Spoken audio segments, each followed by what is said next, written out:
Nel nome del Padre, del Figlio, dello Spirito Santo. Amen. Ave Maria, piena di grazia, il Signore è con te. Tu sei benedetta fra le donne, e benedetto il frutto del tuo seno, Gesù. Santa Maria, Madre di Dio, prega per noi peccatori, adesso e nell'ora della nostra morte. San Giuseppe, prega per noi, nel nome del Padre, del Figlio e dello Spirito Santo. Ok. Allora, come abbiamo messo sulla locandina, faremo da oggi in poi, tutti i mesi, una serie di catechesi sulla Santa Messa. E questo perché? Perché abbiamo scelto questo tipo di catechesi? Perché noi pensiamo, non soltanto noi, pensiamo che la crisi del mondo attuale è appunto una mancanza di Eucaristia. L'Eucaristia viene chiamato anche il farmaco spirituale, no? La medicina dell'anima. Ed è appunto quello che soffre il mondo di oggi, soffre una specie di malattia eucaristica. Io sempre lo dico anche ai bambini della prima comunione, questa malattia eucaristica è una specie anche di denutrizione spirituale. Se voi fate caso, i bambini che soffrono di denutrizione hanno quasi sempre due caratteristiche, questo lo diceva un padre, il padre Diego in Tanzania, compagno mio del seminario. Tu li vedi, cominciano a perdere l'equilibrio, i bimbi cominciano a perdere l'equilibrio, e se li vedi dall'esterno, hanno una pancia gonfia che sembra che hanno mangiato abbastanza, non lo è. E questo è appunto quello che capita nel mondo che soffre questa specie di denutrizione eucaristica, cioè sembra che è pieno di tutto, che non gli manchi nulla, però è vuoto all'interno, totalmente vuoto. E il mondo di oggi è anche come che ha perso l'equilibrio, cioè ha perso anche il senso del bene e del male. I dici non sono quella destra e quella sinistra. Cioè, già non si capisce più, c'è una confusione tale che si comincia a perdere il senso del naturale. E questo appunto è il problema base, fondamentale, che è un problema eucaristico, cioè manca l'alimento eucaristico dell'anima. Così come quando manca l'alimento materiale, no? La denutrizione fa questi due effetti principali, lo stesso succede nella denutrizione spirituale, quando manca l'alimento eucaristico.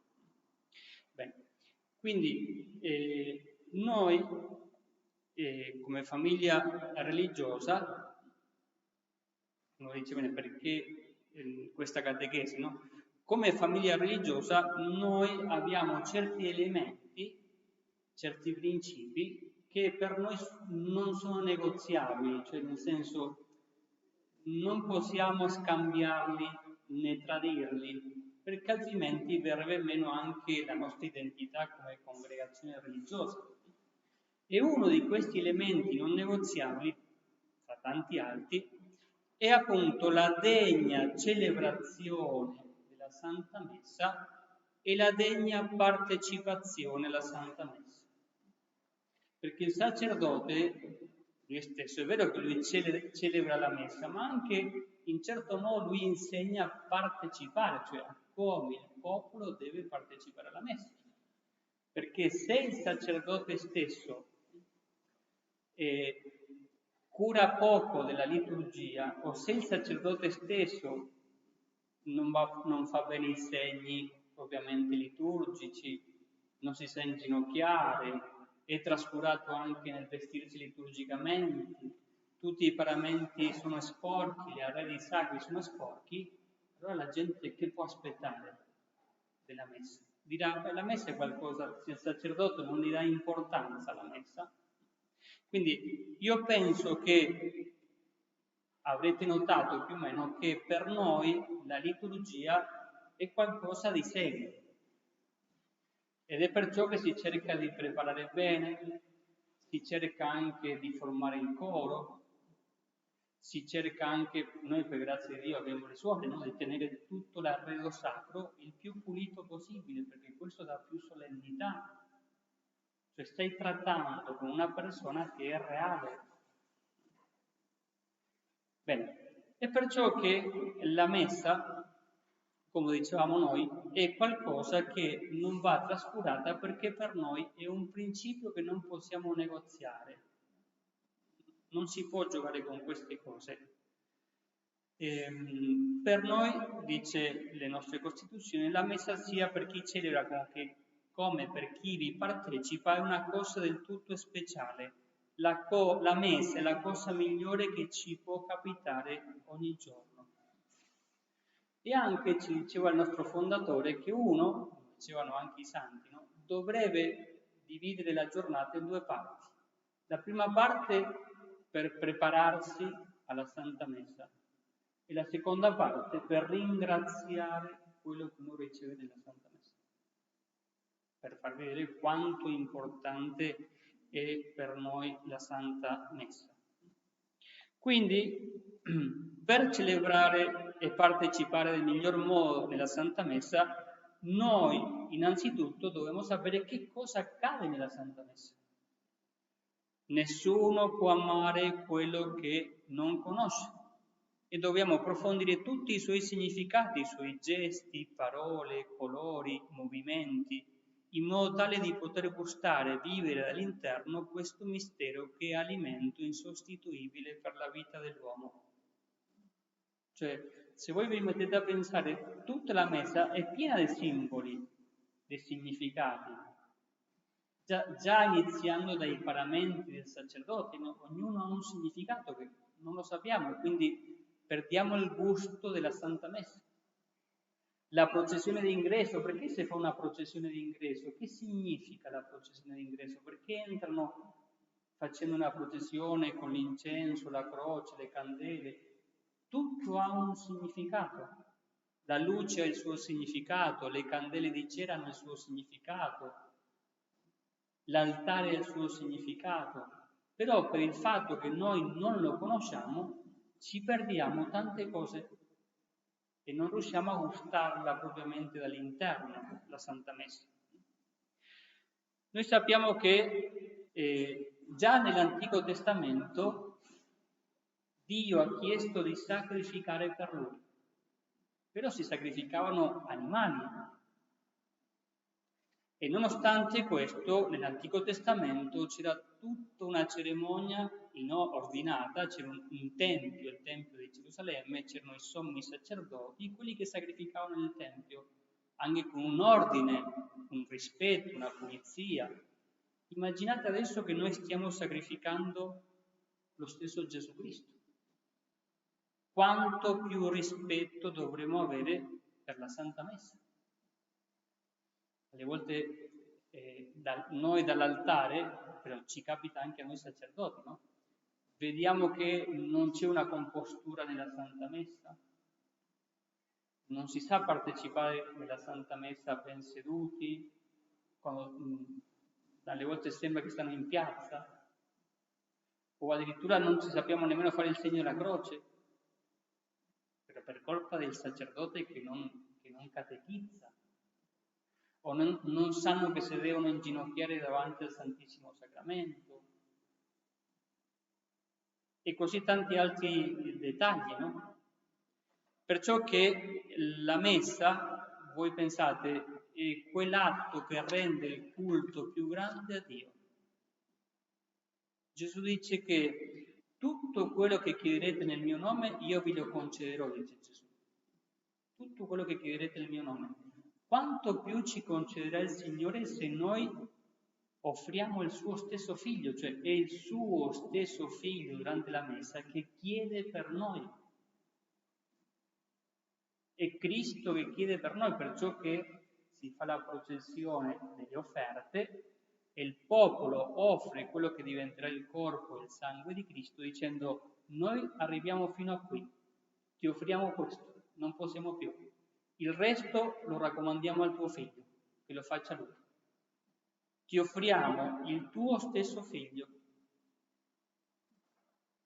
Quindi, perciò che per capire dal di dentro la Santa Messa, noi dovremo anche capire un po' e entrare un po' in quello che fu la scuola dei santi, cioè i santi che furono quelli che hanno goduto di più la Santa Messa e che l'hanno vissuto dall'interno, loro, in piccole frasi, ci raccontano che cosa sentivano loro e che cosa percepivano loro di fronte a questo grandissimo mistero della Santa Messa.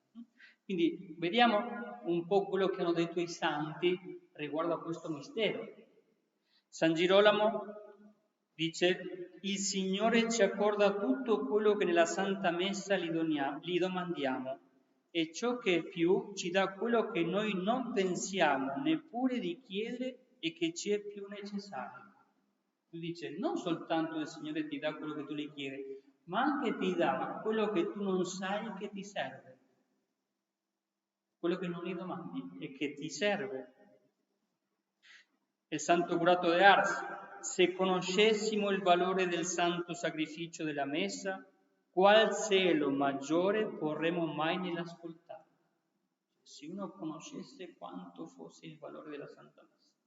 Il problema nostro è che per ascoltarla tutte le domeniche alle volte cadiamo nella routine. E chi rischia di più nel cadere nella routine siamo noi sacerdoti, perché celebriamo tutti i giorni. Se uno conoscesse il valore della Santa Messa. Quindi non è un problema della Messa che tante volte noi ci possiamo annoiare, perché la Messa in se stessa ha lo stesso Gesù. Molti hanno cercato di cambiare la Messa facendo una specie di reality show della Santa Messa, con canti, con movimenti, però non è il problema della Santa Messa, il problema è come io mi preparo per ascoltare la Messa, perché la Messa contiene quello che è l'alfa, l'omega, il principio, la fine, cioè quello che è tutto, la verità, la vita. Quindi non è un problema della Messa, è un problema nostro, di come mi preparo per la Santa Messa. San Leonardo del Porto Maurizio dice: vale più ascoltare devotamente una Santa Messa che digiunare un anno a pane e acqua, che contiene lo stesso Gesù.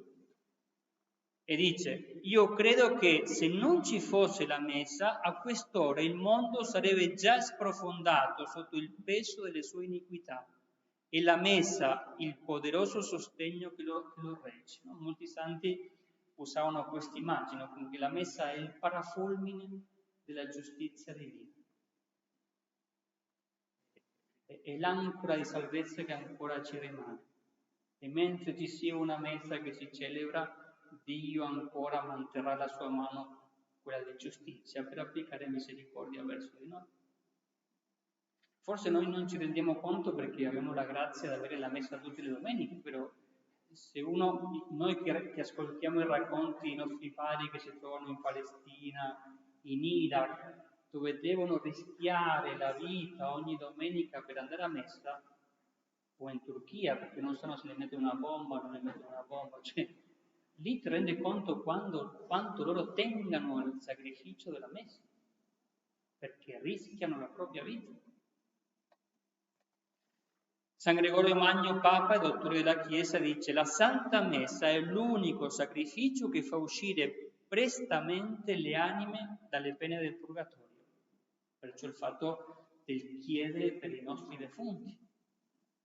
San Bernardo: si merita di più ascoltando devotamente una Santa Messa che col distribuire ai poveri tutte le proprie sostanze e col girare peregrinando tutta la terra. Una Santa Messa ben ascoltata basterebbe per santificarlo. Qual è il problema? Cioè, come dice, però perché se io partecipo, sacerdote, tutti i giorni alla Santa Messa non vedo cambiamenti, anzi ne vedo peggio, ogni volta che passano gli anni mi vedo peggio. Perché? È un problema della Messa? No, la Messa ha un valore infinito, il problema è mio, che non raccolgo della Messa tutto il suo valore. È come se noi adesso andassimo, che ne so, al lago di Monte Fiascone a prendere acqua e ognuno va con un recipiente diverso, con un bicchiere diverso, qualcuno uno più piccolo, qualcuno uno più grande, qualcuno ancora con un altro più grande. E il lago ha una quantità di acqua tremenda, possiamo dire infinita, però ognuno prenderà secondo la capienza del bicchiere che porta. E così succede con la messa. Quel bicchiere è la nostra preparazione. Perciò diceva un sacerdote, se le tue comunioni sono tiepide, la tua vita continuerà a essere tiepida. E se le tue comunioni sono senza preparazione, senza devozione, così sarà la tua vita, cioè piatta. Però non per un problema della messa, per il problema nostro che non ci prepariamo abbastanza. San Cipriano, la messa è medicina per sanare l'infermità ed olocausto per pagare le colpe. Medicina. San Pietro Giuliano Eymar, sapio cristiano che la Santa Messa è l'atto più santo della religione. Tu non potresti far niente di più glorioso a Dio né di più vantaggioso alla tua anima che di ascoltarla piamente e del più sovente, cioè quanto più volte meglio. Guardate il pensiero di santi, no? Quello che loro pensavano sulla Santa Messa e come la vivevano. Sant'Alfonso, Dio stesso non può fare che vi sia un'azione più santa e più grande della celebrazione di una Santa Messa. Cioè, non poteva fare niente più grande di quello, perché più di così che cosa poteva fare Gesù e che cosa poteva fare Dio? Cioè, è lo stesso Dio che si offre per i nostri peccati. Cioè, non poteva fare di più perché non c'è nessuno più grande di Gesù Cristo. Nemmeno se lo facessi la Madonna Santissima, non bastava.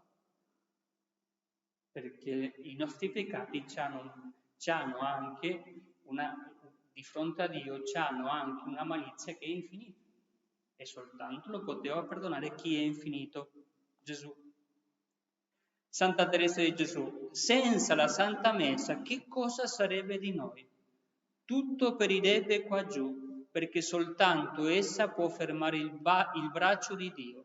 Senza di essa certamente la Chiesa non durerebbe e il mondo andrebbe disperatamente perduto. Che cosa sarebbe di noi senza la Messa? E questo noi lo sperimentiamo nelle nostre missioni. Cioè, come cambia un popolo, una cultura, un modo di pensare, quando il popolo partecipa della messa. E non dobbiamo andare così lontano alle nostre missioni. È la tattica, diciamola così, santa, che ha utilizzato San Giovanni Bosco. San Giovanni Bosco, alla fine del 1800, con le rivoluzioni industriali, tutti i bambini delle campagne andavano a lavorare in città. Erano bambini che non avevano educazione, erano terribili e nessuno sapeva come riusciva San Giovanni Bosco a dominarli, a controllarli. Sono venuto perfino dall'Inghilterra a chiedergli come fa lei, qual è lei la ricetta che usa per questi bambini. E lui diceva l'Eucaristia, che voi non le avete. Lui a metà lezione, a metà mattina, faceva quello che si chiamava una volta la ricreazione, lo stop eucaristico. Chi voleva andava a fare l'Eucaristia, andava a prendere la comunione. E la confessione frequente. Basta. Una direttrice di una scuola mi diceva: padre, lei non sa quanto cambia la mia scuola quando veniva una suora a insegnare religione. Soltanto vederla camminare fuori dalla ricreazione cambia tutto. È come se fosse un'altra giornata diversa. La presenza.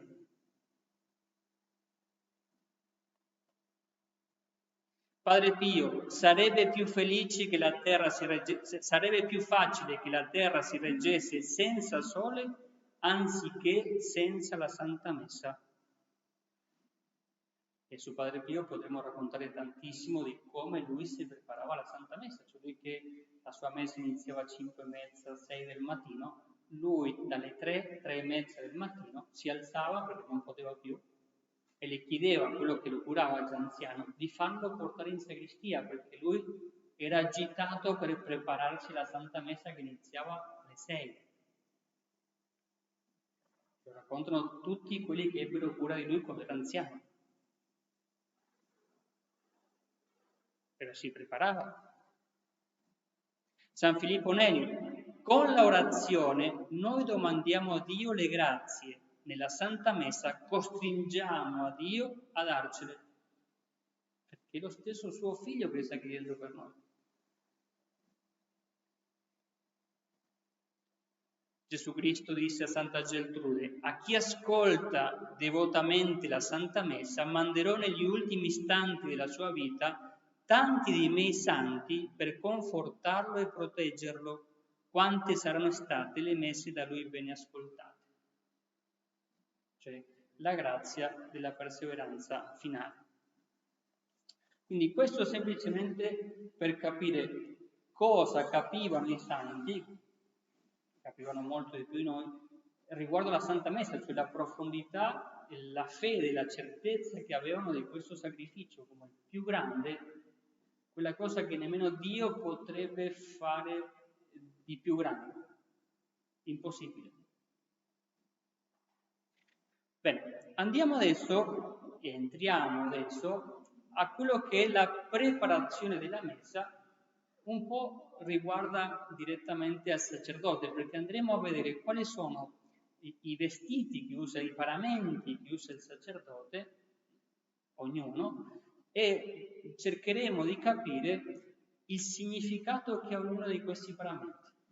Noi normalmente li vediamo vestiti con la cassula, con il camice, il cingolo, però ognuno di questi paramenti ha un significato spirituale.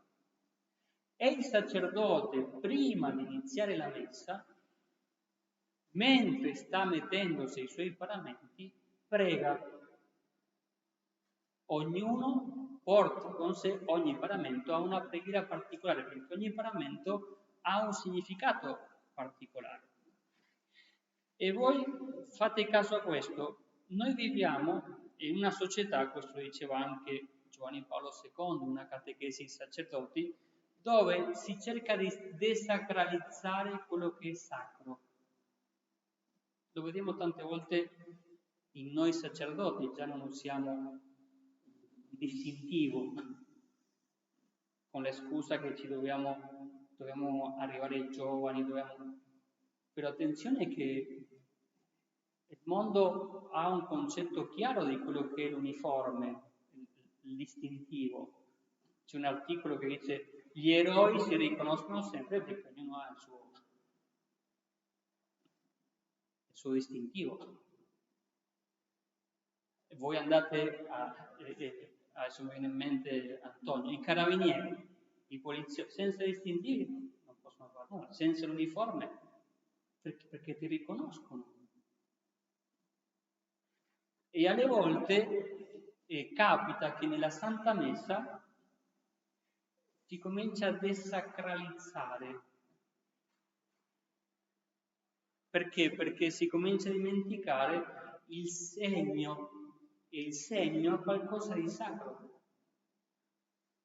Il Papa Benedetto XVI, anche una messa ai sacerdoti, e spiegò una cosa che noi dovremmo sapere tutti, ma spiegò quello che io vi spiegherò adesso, no? Che cosa significa ogni paramento sacro.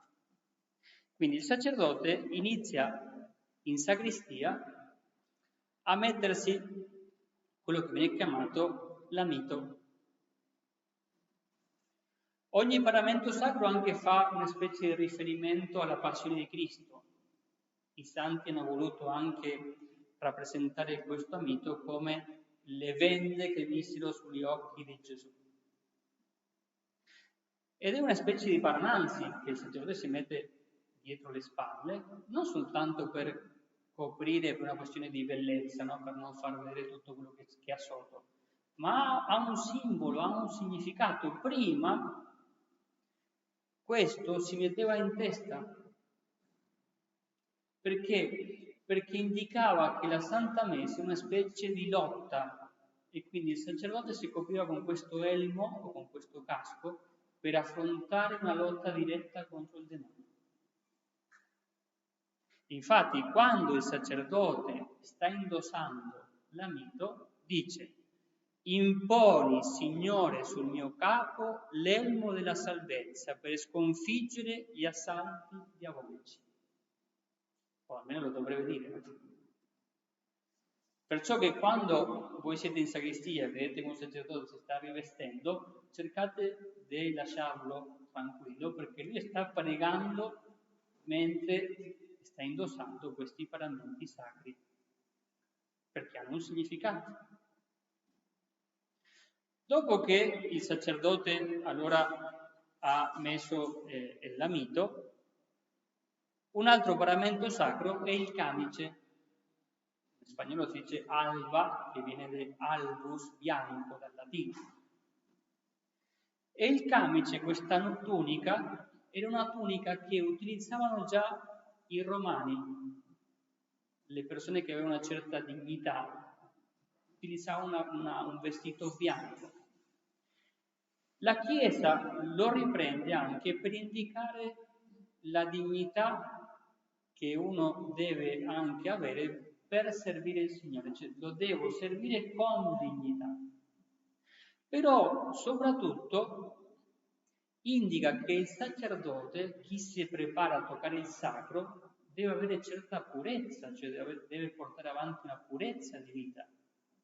E quindi questo dovrebbe rappresentare la sua anima, che va a toccare il sacro con le sue mani.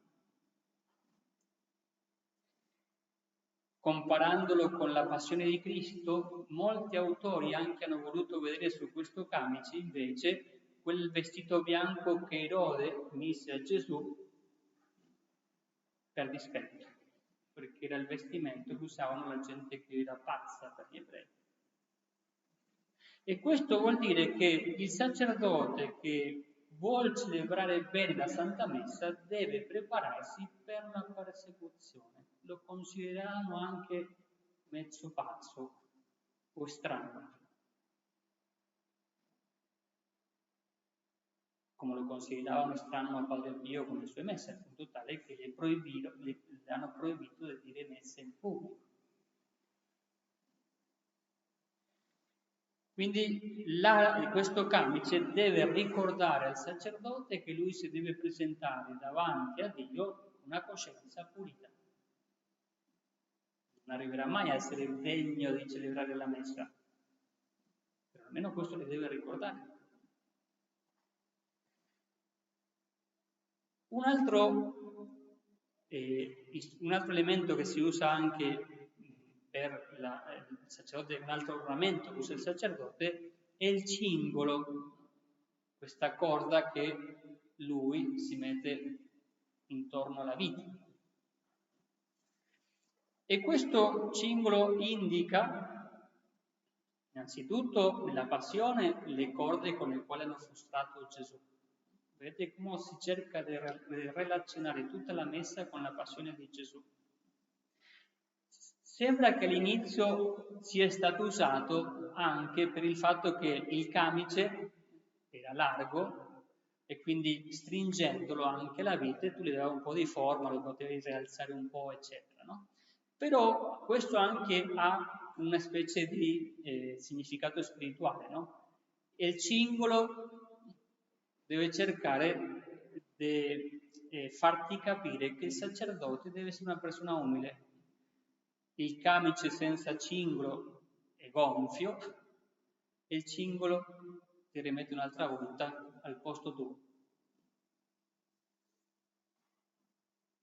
E perciò che il sacerdote anche riguardo al cingolo che mette sulla vite pronuncia anche queste parole. Cingimi, Signore, con il cingolo della purezza e prosciuga nel mio cuore la linfa della dissolutezza, affinché rimanga in me la virtù della continenza e della castità. Perché? Cioè perché anche fa riferimento, abbiamo detto fare riferimento all'umiltà, però qui fa un riferimento, la preghiera, direttamente sulla castità. Perché sulla castità? Perché nell'antichità e anche oggi si considera la vite come il posto delle nostre passioni. La gola, la pancia, e la passione della lussuria. Perciò che si abita in questa parte per ricordare che il sacerdote è una persona consacrata a Dio nella verginità e per sempre. E che per mantenere questa castità lui si deve mantenere soprattutto umile.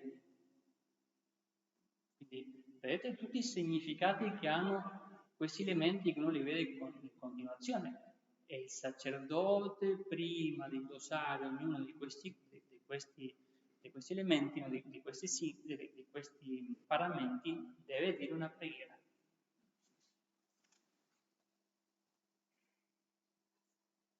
Un altro paramento sacro è la stola, che indica anche il potere sacerdotale.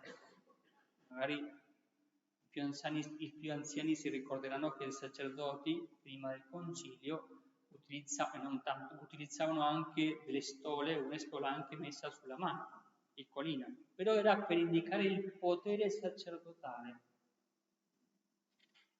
Nell'antichità anche le stola la utilizzavano quelli che erano gli oratori romani e greci, per una specie di sciarpa per pulirsi quando parlavano troppo. Noi la prendiamo soprattutto per ricordare il potere, però anche c'è un altro significato molto bello. Le stola indica o immagine di Gesù buon pastore, cioè la stola è l'immagine dell'agnello che il sacerdote porta sulle spalle. Cioè i peccati degli uomini che lui porta sulle spalle. E questo è il significato della stola indossata dietro le sue spalle, che cadono così davanti. E questo si vede anche nelle diverse catacombe, nei diversi affreschi delle catacombe, perciò che è l'insignia del buon pastore. E per ultimo, l'ultimo ornamento sacro è la cassula, che ci sono diversi colori, dopo vedremo anche i colori, che significato hanno, eccetera. Per adesso ci fermiamo qui sulla cassula.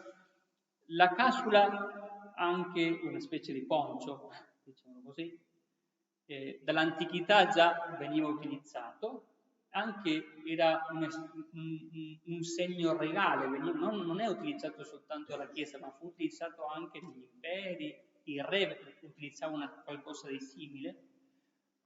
Mano a mano passò il tempo, si cominciò a ritagliare la cassula al punto tale che rimasero quelle cassule che magari i più anziani conoscono in forma di chitarra, che era senza i bracci, diciamo, soltanto la parte davanti. Dopo, passando il tempo, ritorniamo un'altra volta al significato attuale, alla figura attuale. E la cassula indica anche il suo nome, in latino vuol dire piccola casetta.